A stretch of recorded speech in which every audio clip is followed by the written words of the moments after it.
With Dr. Reshma Shah, author of Nourish. This is all provided through grant support from the National Institute of Health with the Network of Libraries of Medicine.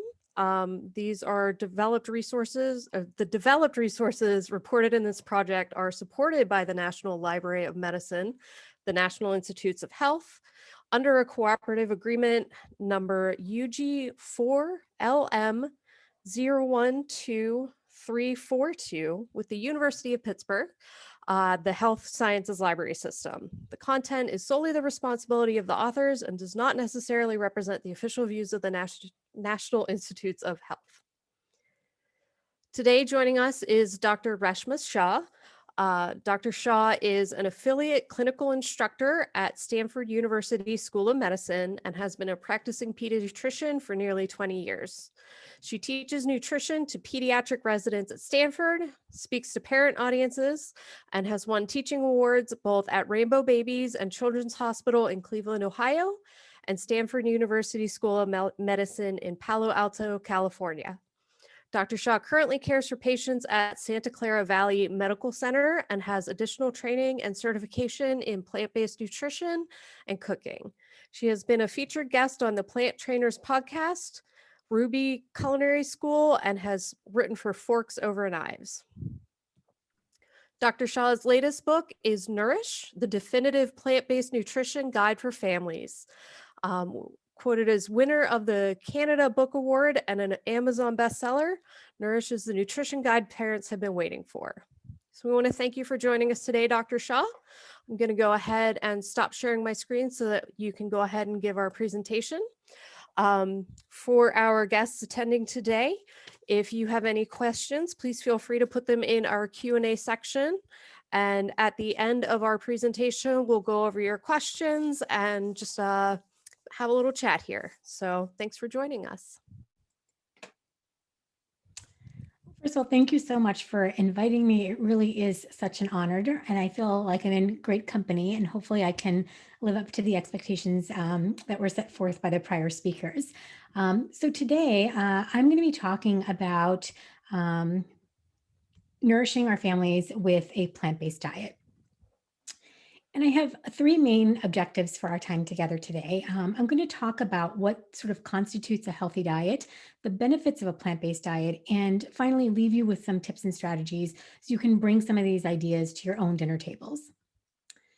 And the first thing I think is important to acknowledge is that there's a lot of nutrition confusion out there. One minute the headlines are telling us that cholesterol is bad for us, and the next minute they seem to be saying that butter is back and it's perfectly fine to eat these foods.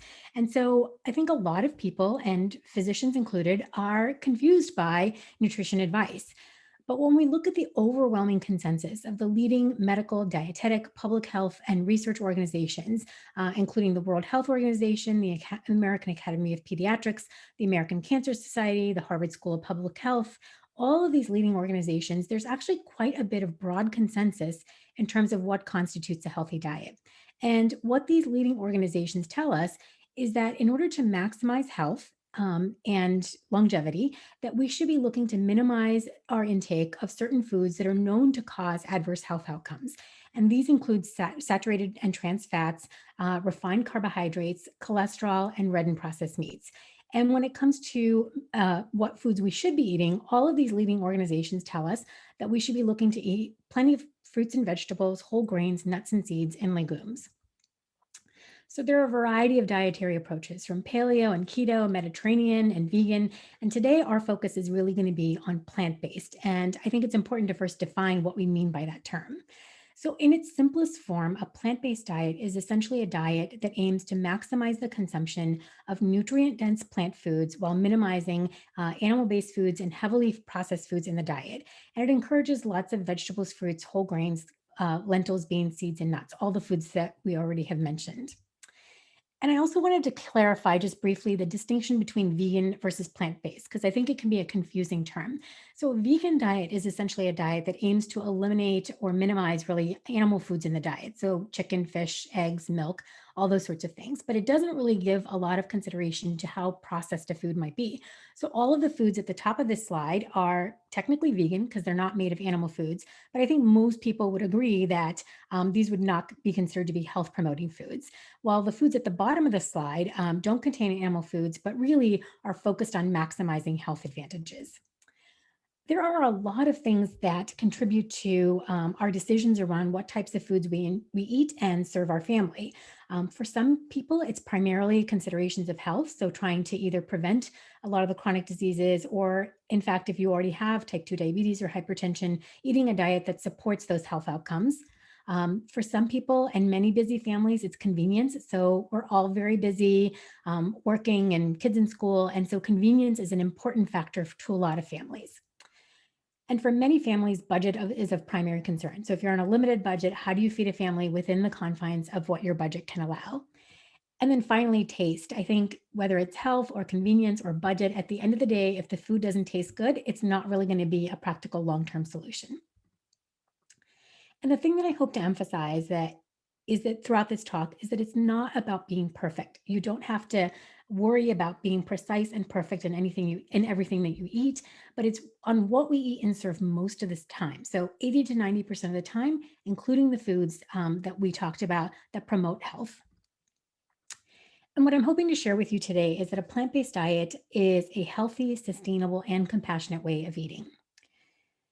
In terms of why focus on nutrition, we know from leading experts and researchers that nutrition is intimately connected to our health. In fact, many leading experts estimate that up to 80% of heart attacks, 90% of type 2 diabetes, 70% of colorectal cancer, as well as a whole host of other conditions from stroke, osteoporosis, constipation, are directly related to what we eat.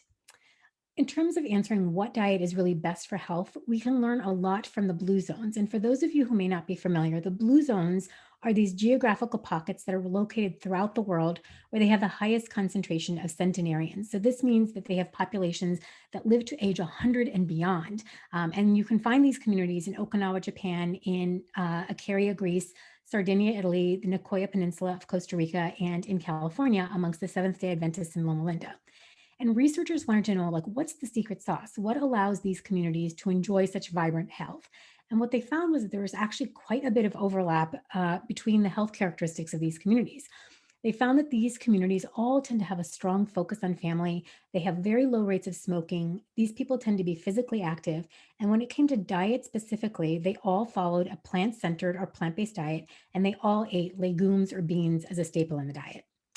And there have been multiple studies and research that have shown the protective effects of plant-based diet. This was a large study that was published in the Journal of the American Medical Association, where they found that high animal protein intake was associated with mortality, whereas high plant protein intake, so protein from things like beans and nuts and seeds, was protective against not only all-cause mortality, but also cardiovascular mortality. And in fact, most of the leading causes of death in the United States are preventable and related to what we eat. The number one cause of death in the US is heart disease, and 1 in every 4 Americans will die from heart disease. And while cardiac stents and bypass procedures can be life-saving in an acute situation, they don't really get to the heart of the matter in terms of preventing heart disease from developing in the first place. Researchers estimate that 90% of the risk factors related to heart disease are modifiable, which means that we have some say in our risk of developing heart disease. And these factors include smoking, exercise, obesity, and of course, diet. In one study, they found that even in people who had certain risk factors, so maybe they had a high cholesterol or elevated blood pressure, that they could reduce their risk of further heart disease by 78% by making aggressive diet and lifestyle changes. And as a pediatrician, you might think that heart disease is not something that I would be overly concerned about, but we know that atherosclerosis, the plaques that cause heart disease, actually begin quite early in life. We know from autopsy studies that we can see these fatty streaks in the aorta of children as young as 3. By age 10, nearly all children have evidence of some of these plaques in the aorta. And by the time we're in our 20s, we're seeing these fatty streaks even in our coronary arteries, the arteries that supply our heart. The second leading cause of death in the United States is cancer, and it's estimated that over 1,500 people die each day in the United States from cancer. There was a study published by the World Health Organization a few years ago, and researchers wanted to look at the relationship between red and processed meats and cancer. And what they found is that processed meats, so things like bacon, salami, sausages, deli meats, were categorized as a group one carcinogen, a probable putting it in the same category as asbestos and tobacco, and that red meat was a group 2A or probable carcinogen, putting it in the same category as DDT and glyphosate.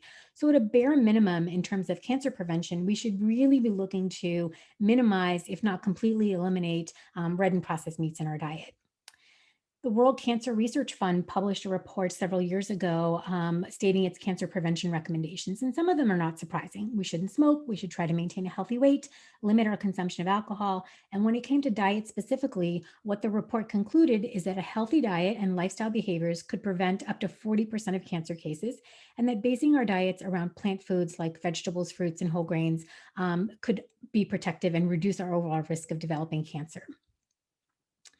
Diabetes is the seventh leading cause of death in the United States. It's the leading cause of blindness in working age adults. It's the most common cause of kidney failure. In the United States, we spend $245 billion caring for patients with diabetes, which is an estimated one of every five healthcare dollars. This graph shows that the rates of type 2 diabetes have been gradually increasing. And then right around the mid 1990s, you begin to see a sharp rise in the rates of type 2 diabetes. In 1960, about 1% of the population, so one in every 100 Americans, had type 2 diabetes.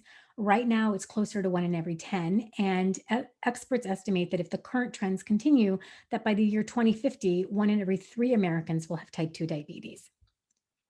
And again, just as with heart disease, type 2 diabetes is an increasing problem even in the pediatric population. Sometimes it's being diagnosed in children as young as age 8. And the true devastation of a diagnosis of type 2 diabetes in a child is that they end up living longer with the complications. So the things like blindness and renal failure, kidney failure, you're going to see at a much earlier age. And again, plant-based diets have been shown to be protective in terms of our risk of developing type 2 diabetes. In this large prospective study, they found that those following an entirely vegan or plant-based diet had a 60% reduction in their risk of developing type 2 diabetes, which is pretty impressive. So, just to sum up the health advantages, I think we could spend the whole hour just talking about the health advantages of a plant-based diet. But just to sum up the health advantages, I wanted to share a quote from a paper that was published just a couple of years ago, which says that the evidence is strong, consistent, and compelling that a diet of predominantly or even exclusively whole plant foods can promote health, selectively treat and reverse disease, and confer comparable benefit to the planet. What we should be eating then for disease reversal and health promotion for the sake of people and planet alike is clear enough. The truth is that we should all be eating plant predominant diets. The what of future eating is not in question. The questions are all about how we get there from here. In addition to the health advantages of a plant based diet, we know that plant based diets can be an active way for us to fight climate change. Animal agriculture takes an enormous toll on our environment. It's estimated that about 51% of all greenhouse gases come from animal agriculture, which would be more than all of the transportation sector combined. It's the leading cause of rainforest destruction, species extinction, ocean dead zones, and water pollution. It's responsible for 91% of the destruction of the Amazon, and it occupies 45% of the Earth's ice-free landmass. In terms of water usage, the meat and dairy industry use up to a third of the Earth's freshwater supply. Looking at this from a slightly different perspective, the standard American diet requires 2 football fields worth of land to feed one person the standard American diet. And these same 2 football fields worth of land could feed 14 people eating a plant-based diet. Additionally, it's estimated that 50% of the world's grains go towards feeding livestock. And this is happening at the same time that close to 1 billion people are going hungry each and every day. Many experts estimate that if we were to divert the feeds that we use for animal agriculture, that we could largely solve the problem of world hunger. And in terms of other resources, it's estimated that in the United States, over 80% of the antibiotics that we use go towards animal agriculture. And this is not only harmful to the animals that are given the antibiotics, but it's harmful to the people that consume these animals. It's one of the leading reasons that we have so much antibiotic resistance these days. So we know that food is intimately connected to health, but increasingly we're seeing that food is also intimately connected to the health of our planet. There was a large commission assembled a couple of years ago called the Eat Lancet Commission on Food, Planet, and Health. And these were experts from a variety of fields, from physicians and researchers to environmentalists. And they wanted to answer the question of, can we feed a future population of 10 billion people a healthy diet within planetary boundaries? Because researchers are realizing that talking about a healthy diet without talking about climate change and the health of our planet, those two things have to go hand in hand. And what these researchers concluded is that food is the single strongest lever to optimize human health and environmental sustainability on Earth, and that a diet rich in plant-based foods and with fewer animal source foods confers both improved health and environmental benefits. There was an article that was published in the New York Times just a couple of years ago, and they looked at the impact on our environment of a variety of diets. And it's not surprising to see that a vegan diet had the overall best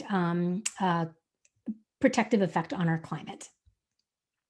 And we're seeing this in a variety of ways. You know, several years ago, and even this past year, we had the wildfires in California. In 2019, we had the burning of the Amazon.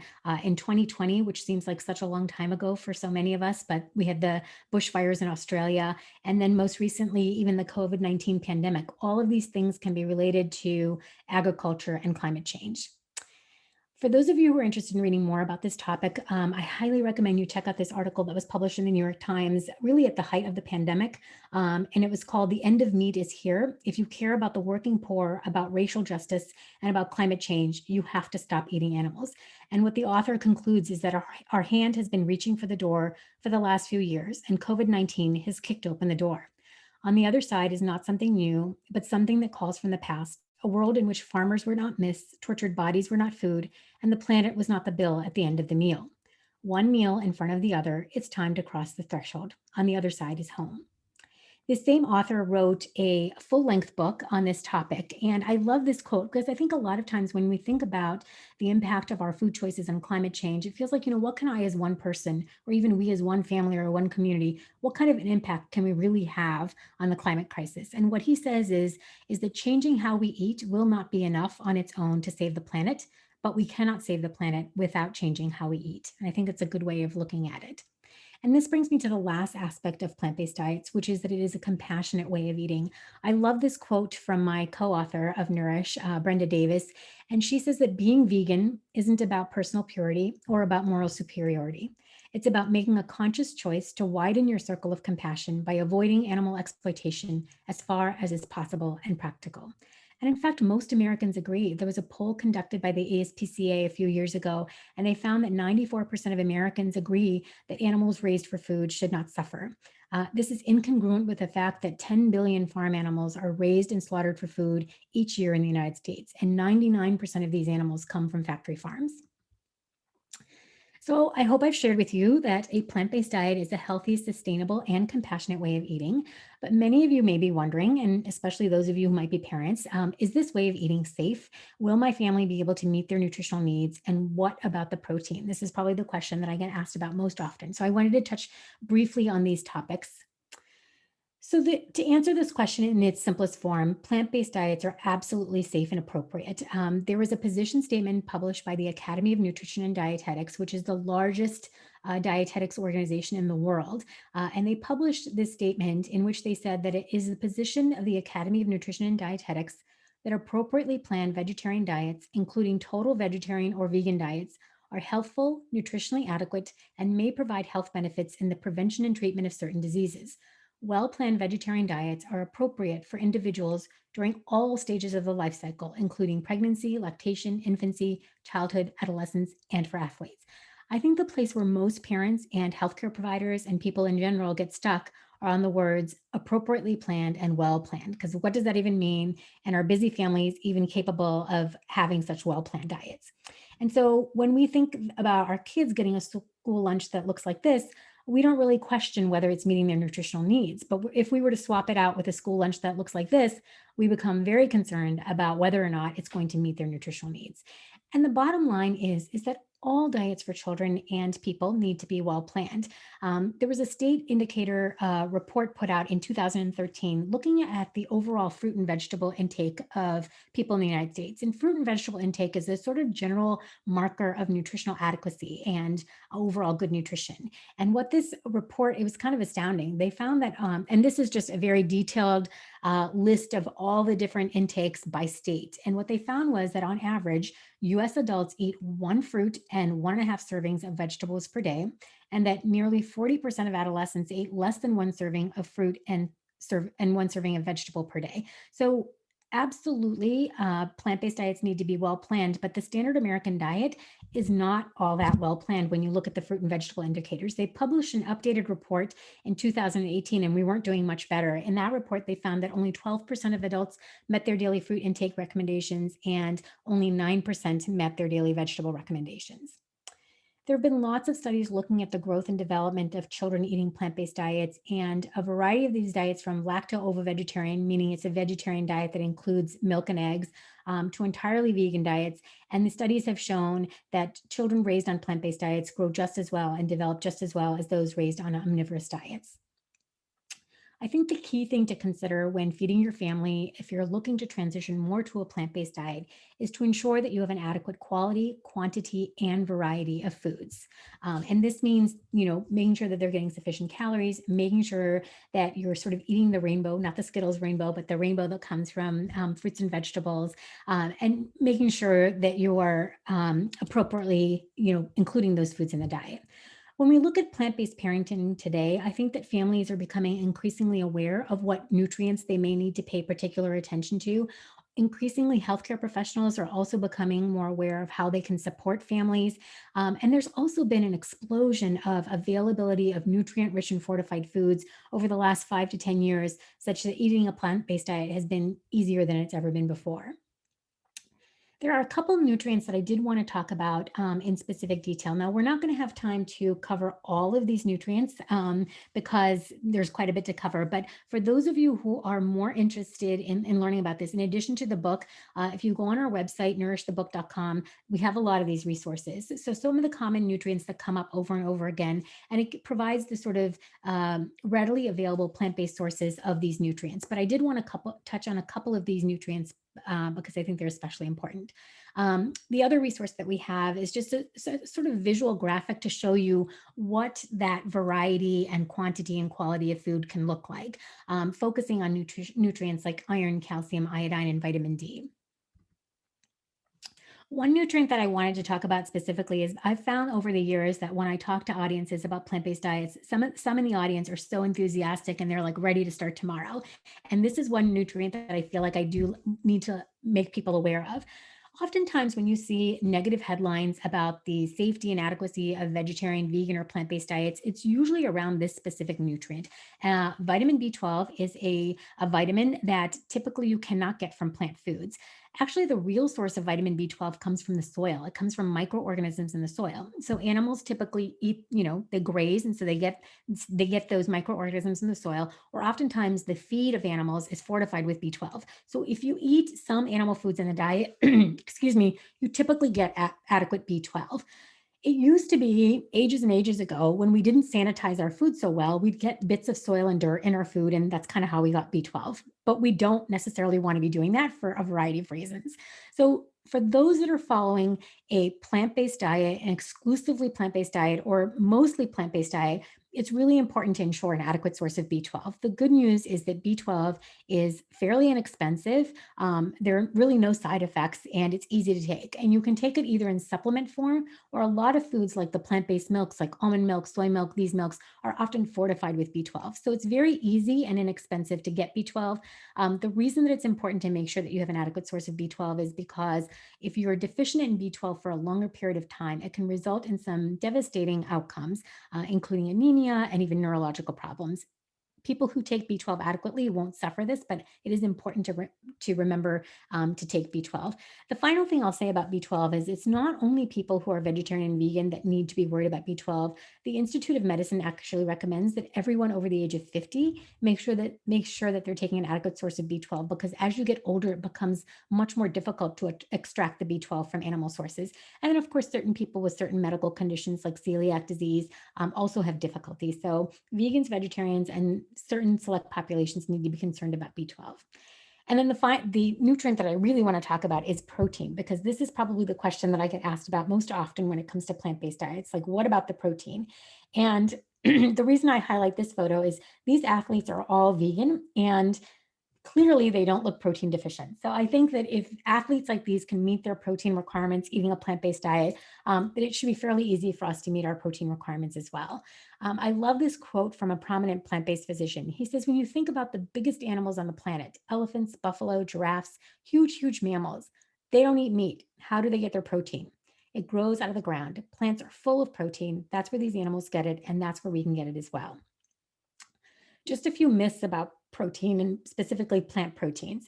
Some people feel that plant-based proteins are inferior to animal proteins, but the truth is that plant-based proteins contain all the essential amino acids that we need. And there are some advantages to plant proteins over animal proteins. So this graphic shows a comparison of the same amount of protein. So it's 22 grams of protein coming from beef versus coming from beans. And if you look at the comparisons, when you eat the beef, you're also getting 12 grams of saturated fat as well as cholesterol. It's significantly more expensive than black beans, and it uses up much more water. On the contrary, in addition to just the protein from the black beans, you're also getting loads of fiber, calcium, magnesium, and a variety of other nutrients. 97% of Americans meet their daily protein requirements. In contrast to this, less than 3% of Americans meet their daily fiber requirements. So when people ask me where I get my protein, first of all, I reassure them that it's absolutely easy as long as you're eating enough food and enough variety of foods to get your protein from a plant-based diet. And then on the flip side, I like to ask them, where do you get their fiber? Because the added benefit of getting your protein from plants is you're getting loads and loads of fiber with it as well. So, the foundation of a healthy, sustainable, and compassionate diet is one that is centered around plants. But it's not necessarily easy for people to begin making this transition. So, I wanted to talk about some of the challenges, and I wanted to just start by sharing a really quick story. I have a dear friend of mine who many years ago was suffering some health problems, and she really wanted to transition to a plant based diet. She was committed to do it. And she came up to me one day at the end of work and she said, Reshma, you're going to be so proud of me. Instead of going to the hot dog vendor outside of the hospital, I took 2 zucchinis to work, I put them in the microwave, and I ate them for lunch. Isn't that terrific? And I thought, that actually sounds quite awful and disgusting. Who would want to eat 2 microwave zucchinis for lunch? And the reality is that there is a better way. Your food, whether it's plant-based or whatever you're eating, it should be delicious and vibrant and give you a lot of joy and pleasure. And so I want to spend the last few minutes on some practical tips and strategies. I want to just share this really quick. I think we have time. Okay, it shouldn't take. I'm going to share this really quick video clip just to kind of give us a little bit of a break from my voice. Tired of running to the store for expensive meal replacement bars? They cost a fortune. In the Physicians Committee, we have the perfect solution, the meal replacement bar. Replacement meal. It has all the nutrition of a meal replacement bar, and you can make it right at home. Start with a green salad. Add pasta with tomato sauce, some sauteed spinach, and a chocolate brownie for dessert, and you've got it. The meal replacement bar. Replacement meal. Voila. And if you're looking for a cleanse, we've got you covered there too. For more information, visit meal replacement bar replacementmeal.org. Okay, so it doesn't have to be overly complicated. You can, one of the things I recommend is just kind of taking stock of what you already have. I think most people already eat plant-based meals and they don't even realize it. So oatmeal for breakfast, pasta with marinara sauce, a stir fry with veggies and tofu, staples like, lots of fruits and vegetables, grains, beans, even snack foods that you can find that are plant-based, using plant-based milks, condiments. Make sure that your food is well seasoned and tastes good. And then when you do go out to eat, to be able to relax and enjoy those moments when you're not cooking at home as well. Find what works for you and just do more of it. I recommend doing some amount of meal planning or menu planning. A simple sort of note card tool I have is this is how I sort of do my menu planning for the week. I have a little note card, and on one side, I kind of look at the days of the week and I look at, is there a late meeting? Am I doing a talk today? What's going on in the household? Is there a practice? And then I sort of plan the days that I might have a little bit of time to cook. And then I let my schedule dictate my grocery list. And so Monday might be pasta night. Tuesday, we might be doing tacos. And then maybe Wednesday, we have leftovers, and plan it. And then that sort of dictates your grocery list. And a little bit of planning, a little bit of preparation will allow you to be successful throughout the week. Some simple solutions, don't forget breakfast, lunch, and snacks. For lunches, I think one of my most favorite thing is if you're going to the effort of cooking dinner, cook a little extra so you can rely on them for leftovers. If you've cooked a big meal, you can actually put some in the freezer to save for, a second dinner. Supplement your meals with certain pre-made ingredients like, store-bought marinara sauce or hummus. Don't make it overly complicated for yourself. And again, as I mentioned, when you do go outside, either takeout or when things clear up in terms of COVID rule, when we're going out to eat more often, make sure you enjoy those times and don't feel overly restrictive. One of the things I do is start by, in our family, when we first started making the transition, I swapped out cow's milk for plant-based milk and nobody really cared. So do the easy things first. Stock up and prepare, make it a family affair. If you can get the kids or other family members involved so that you're not carrying all the burden of doing the meal prep and the planning. And finally, I think allow yourself to explore. I think a lot of people don't recognize that plant-based foods and a lot of like ethnic cuisines are rich in plant-based options. So whether it's Indian or Ethiopian or Asian cuisines, explore cookbooks and blogs for those people who are not quite sure. I think blogs and Instagram or social media are a great way to sort of try for free a lot of the recipes. And then, consider supplements and vitamins. And I think the more plant-based you are, the more this may be of a concern. The book definitely provides you with those resources. You can also look on our website for additional resources. A lot of this is also going to depend on your individual health goals. So if you're someone who's just, trying to eat healthy, you can have a little bit more flexibility. If you've got a condition like type 2 diabetes or heart disease, you may have to have other considerations put into place. It's also important to find a sense of community and support, whether it's through Facebook groups or even your local community. And remember, slow and steady wins the race. So make the changes at a pace that feel comfortable for your family. In terms of meal ideas, I think pasta is always a family favorite. Stir fries come together really easily and quickly. I'm a huge fan of one pot meals, whether it's a soup or a stew. It means for less cleanup, and especially for those who have kids that, making anything into a bar, whether it's a taco bar or a burger bar, if you make it into a bar, I think it's very appealing to children. So just leaving you with a few guiding principles: have patience, have a sense of adventure and curiosity, and absolutely don't forget to make it fun along the way. And just a final few take-home points: focus on real whole foods. The food should be vibrant, allow it to be delicious. It's meant to nourish us. It's meant to be enjoyed and shared. Cooking is key. If you're not comfortable with cooking, the more you do it, the more comfortable you will become. Food over supplements whenever possible, but in certain situations, supplements may be indicated. And then finally, remember to eat together and with joy. I am so grateful for your attention, and I welcome your questions.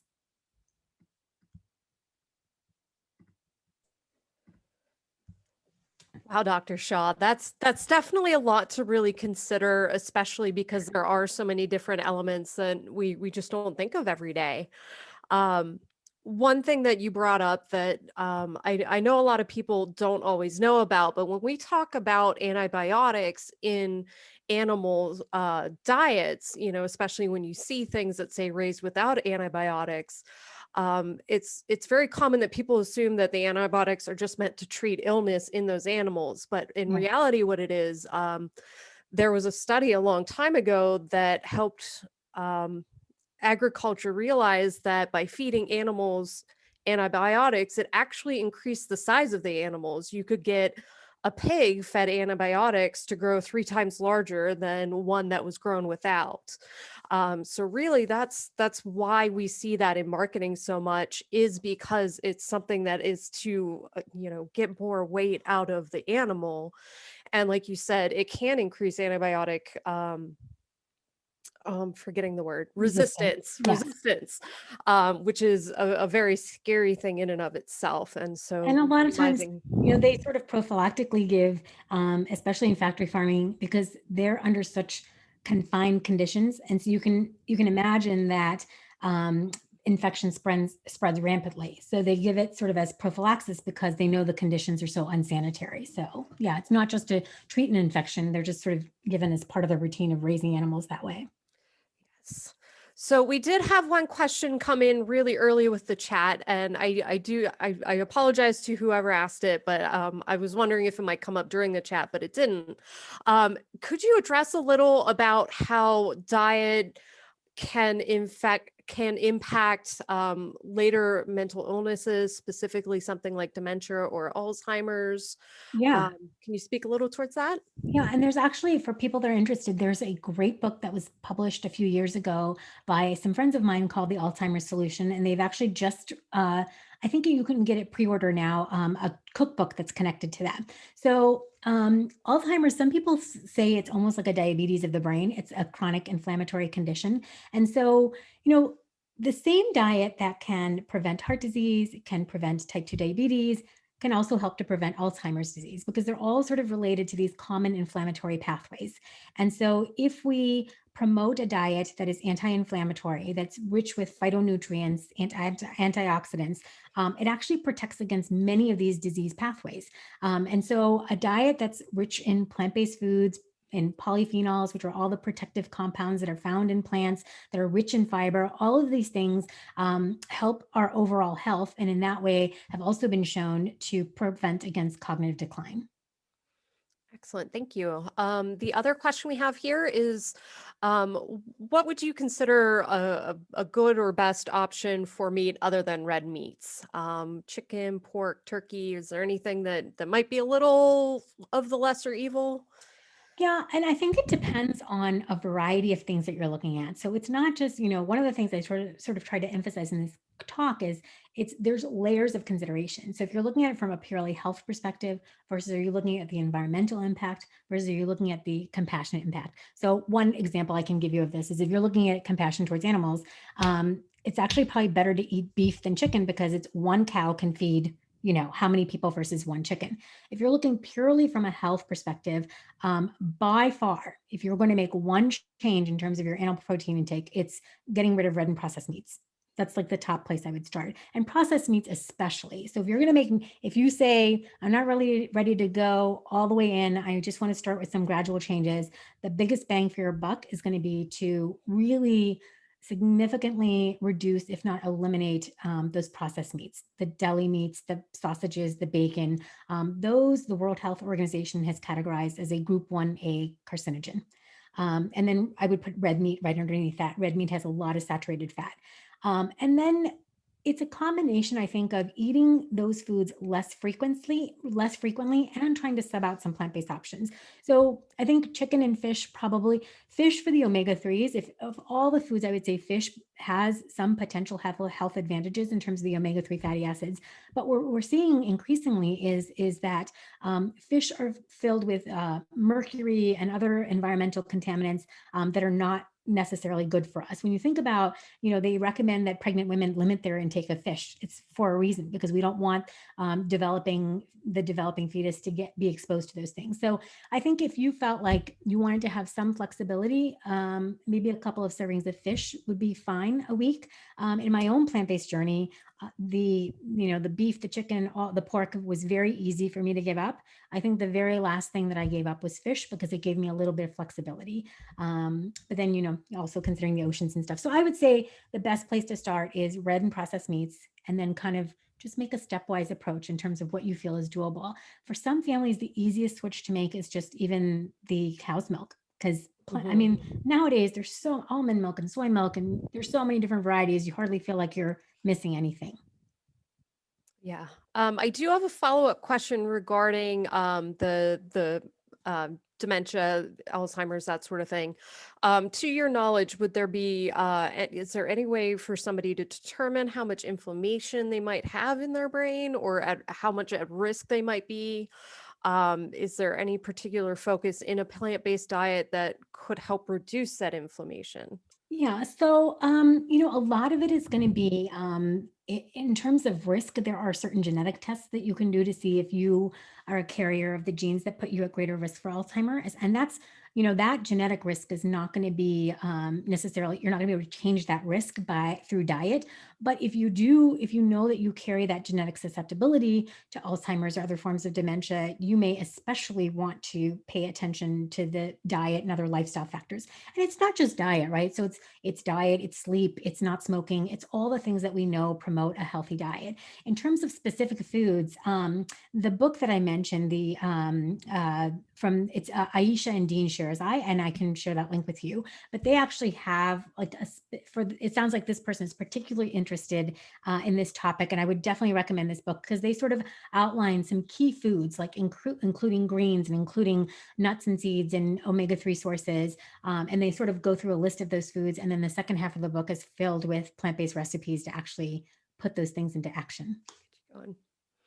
I have a great question here because I know it's not an easy answer. Is it better to consume vegetables cooked or raw? Both. So there are some nutrients that are actually going to be enhanced when they're raw, and some nutrients that are going to be enhanced when they're cooked. And I always, when people ask me these sorts of questions, the most important thing is to eat the vegetables in a way that you enjoy them. So if you, I'll give you an example. My son, whenever I make a stir fry, he, for some reason, just does not like the taste of cooked snap peas. I don't know why, it just doesn't appeal to him. And so I always leave like a handful of raw for him. Now, is one form nutritious or not, it really doesn't matter if he's not going to eat it in one form. So find the ways that you like it. And I think some combination of raw and cooked is good. The one little caveat to that is for younger children, when they're very young, when they're weaning from breast milk or formula and transitioning to solid foods, their bellies are pretty small. So if they eat a lot of raw foods, which is really much higher in fiber content, it can be difficult for them to meet their caloric requirements. So you want to make sure you're giving them some cooked foods. Now, on the flip side of that, if you're someone who's really trying to manage your weight, or that's a concern of yours, eating more raw foods can be, you think about I don't know if you've ever cooked spinach, but like spinach is like this much spinach cooked down to this much. And so it takes a long time to eat like a large bunch of spinach. But I think the key is like variety and make sure it's delicious. So if a certain type of vegetable tastes delicious to you cooked, don't put your zucchini in a microwave, but you can saute it with a little bit of red pepper flakes, squeeze a little lemon on top, and make sure it's delicious. But raw, cooked, I think variety. And I think from some of my own personal experiences, I've tried paleo and then the Whole30 form, which is a very restricted diet to like help heal. Um, Sometimes that goal to be as perfect as possible, it just leads you to a lot of burnout. Yes. So I think it's really important to start with things that you feel good about eating Yep. and you feel confident trying. And then once you start getting things under the way, it's too hard to be perfect at once. And then Oh, it's easy to not progress, not follow perfection. through. Yeah, progress. And the other thing I will say is I've definitely spoken to families and people who say, I don't even know where to start. I'm not ready to give anything up. And for families that are in that situation, I say, instead of focusing on giving up anything, try just adding in. And when you begin to add things in, you're necessarily going to crowd out those things. So for instance, if you have your whatever breakfast you have, add a bowl of fresh fruit, or add a green salad to dinner, and first focus on adding things in. And the more comfortable you become with those foods, you'll be like, oh well, maybe I could just do black beans instead of the chicken, or maybe it'll just sort of open the door for you to try more things. Mhm. Absolutely. Does anyone else have some more questions? We do have some plenty of time, so if there's anything burning on your mind, while I'm waiting to see if we do have any come in, I have been reading through Nourish, and I do love the approach that you take in addressing different types of plants in the book, and then addressing questions like which is better, fresh, canned, or frozen. And then, overwhelmingly with some of those answers, it's do what's right for you, Yeah. try what you like. Again, some is better than none. Right. So I really like the approach to addressing a lot of those common concerns, as well as a lot of the nutrient discussion. We talked a little here about B12, but just reading through the book, you definitely do cover a lot of science, which helps me feel better prepared prepared to make those choices. And the other thing I think people forget is that, people get very alarmed when they think, oh, I might have to take a supplement or I might have to pay attention to a certain nutrient. And you forget that our standard American diets are heavily fortified. So when you consider, for instance, cow's milk, it's not rich in vitamin D. Vitamin D and vitamin A are added to cow's milk because we tend to be deficient in it. Our food supply is fortified with folic acid, which is something you actually don't have to worry that much about in plant-based diets because our fruits and vegetables have tons of folate. But we have supplements that we don't even realize because it's in our food system. So it's just something I like to point out. Right. I did have another question come in here. What would you suggest as plant-based proteins for kids? And again, the key, I'm going to sound like a broken record, it's variety. So all plant foods contain protein. One form of protein that I love for kids because it's so versatile and it really mimics the closest to the sort of overall amino acid content of animal products is tofu. There's a lot of flexibility. People who find tofu to not taste good, I feel like they just haven't learned how to cook with it because it really does pick up the flavor of whatever seasonings that you add to it. So tofu is a great thing. I find most kids really enjoy tofu. It's like an easy finger food. You can add it to stir fries. You can make a tofu scramble instead of scrambled eggs. So tofu is a great thing. And then beans, a variety of beans, whether it's black beans, lentils, chickpeas. I just made a homemade batch of hummus for my family and it's almost gone. So I think beans and then nuts and seeds also have tons of protein. So even peanut butter is a great source of protein for kids. One of the recipes I'm really interested in trying from the book is a sweet hummus, and I think it was The snickerdoodle hummus. the snickerdoodle hummus. I got distracted by the apple pie crumble as well. So Yes. yes, I appreciate that you do address the sweeter side of the plant-based diet. Yes. Yeah, absolutely. You have to have a little sweetness in life. Now, one thing to discuss a little bit would be about preparation. I think everybody knows that, roasting vegetables is a great way to bring out a lot of flavor, but when sometimes you just need something breaded and deep fried, do you have any suggestions there? So, one thing that I've seen a lot of people using, and we actually just recently purchased, is an air fryer. So, an air fryer is basically it's like an appliance, and sometimes you can get them they're not incredibly expensive, but you can just toss it with just a little bit of oil. And the other day I made shoestring French fries, and I just thinly sliced the French fries. I had about a teaspoon of oil on the whole batch, and they were delicious. So you can really get a lot of crispness just by baking even if you don't have an air fryer. But deeply fried foods, I would think about serving as a sometimes food. We know that those foods consumed on a regular basis are not the most health promoting. But if from time to time you're going to enjoy a food that's nostalgic or part of your family traditions, I think when you do eat these foods, just try to enjoy it with your family and your friends and don't stress too much about it. And again, it's what we do most of the time that matters and not being perfect. Excellent. I do have two questions from Kate. Kate is asking, do you have any suggestions of resources for plant-based, renal, or diabetic diets? Oh, and the second one is, are there any tips for those new to a renal or diabetic diet?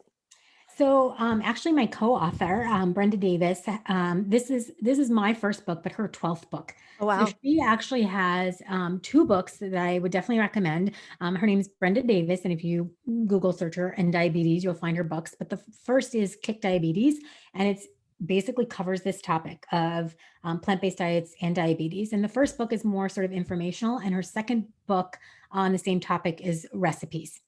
So they kind of go hand in hand. So that's a great resource. And on her website, brendadavisrd.com, she also has resources and references there as well. It's interesting. They did a study several years ago looking at comparing a low-fat plant-based diet versus a Mediterranean diet in the treatment of type 2 diabetes. And those following a low-fat plant-based diet had a greater improvement in their hemoglobin A1C. They had greater weight loss, greater improvement in their cholesterol, and they were able to reduce their overall medication use by 43%. So it's definitely a good therapeutic tool. Wow. Yeah, I know there are so wonderful resources out there, but having somebody who's been able to work with an author like that and know straight what they're talking about is really great. So thank you for the recommendation. Let's see. I'm trying to see. It does seem like we have covered the questions that we've received so far, but if anyone is still having some thoughts, please feel free to reach out while we're still talking. Um, One thing I would like to add, Dr. Shah is actually out in California, but she is a Pittsburgh native. So I'm very excited about that. It's really great to be able to talk with somebody who really understands the needs of the area. I do feel sometimes around here that maybe we're 5 years behind most people when it comes to diets and trends and what's actually, evolving in the world of food. So it's really great to be able to talk to somebody and kind of help bring that in a Oh, little you know bit more. what?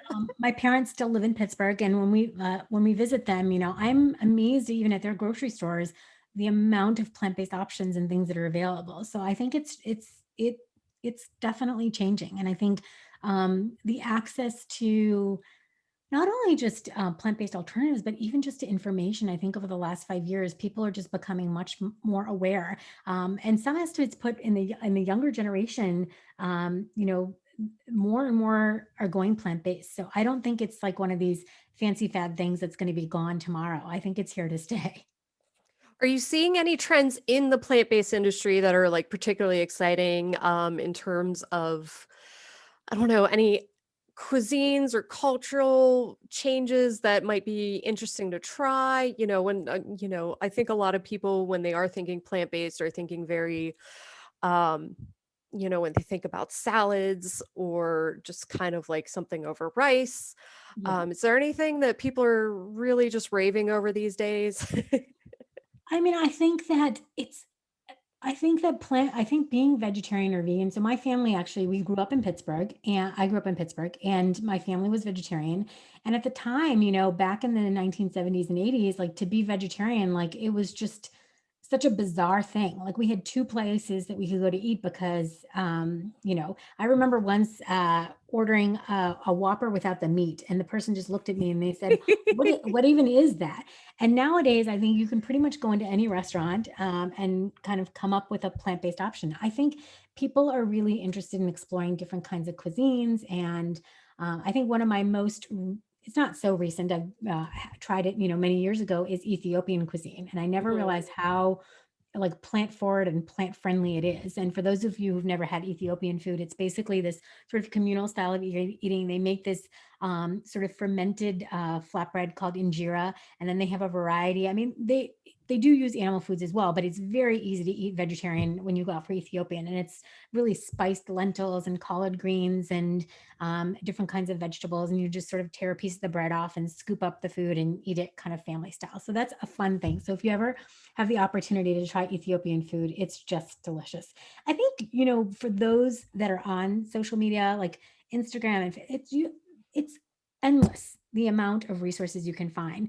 There are whole communities that are based in specific appliances. So for those of you who might be familiar with the Instant Pot, it's like an electric pressure cooker. And there are entire groups devoted just to how to cook in the Instant Pot. So I think it's about finding the tools, community, resources, and flavors that are appealing to your family. And it doesn't mean trying something new every day. I actually recommend try no more than one recipe every 1 to 2 weeks. And then you'll find the ones that you like, and then they kind of go into your regular rotation. And then you just kind of start expanding. It's a good way to start. Okay, I think we have our last question here. Is it better to buy organic fruits and vegetables? So this is a very hotly contested topic. So I think that if it's within your budgetary boundaries, organic is great to buy. But if the difference between eating fruits and vegetables and not is whether you can buy organic or not, I prefer you just buy the fruits and vegetables that you have access to. That's much more important than making sure it's organic. The Environmental Working Group every year comes out with a list of its dirty dozen. And what that is it's a list of the 12 foods that tend to be the most heavily contaminated with pesticides. So for instance, one of the foods that's usually always on that list is strawberries.